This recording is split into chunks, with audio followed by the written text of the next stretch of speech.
Political analyst Professor Antonio Contreras believes China does not have the right to impose a fishing moratorium in the West Philippine Sea. The supposed fishing ban started on May 1 and will last until September 16, with China threatening to arrest what they termed as trespassers to a part of the sea they claim to be theirs.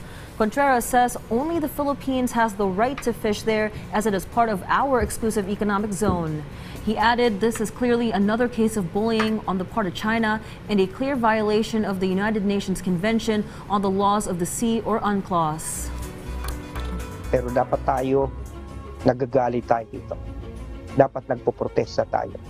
Hindi dapat natin ito hinahayaan at suportahan natin ang stance ng ating Pangulong Marcos na patuloy na iginigiit ang ating karapatan. Walang karapatan ng China magdeklara ng fishing ban. Walang karapatan ng China manghuli ng mga Pilipinong mangingisda na ang gusto lamang ay mabuhay.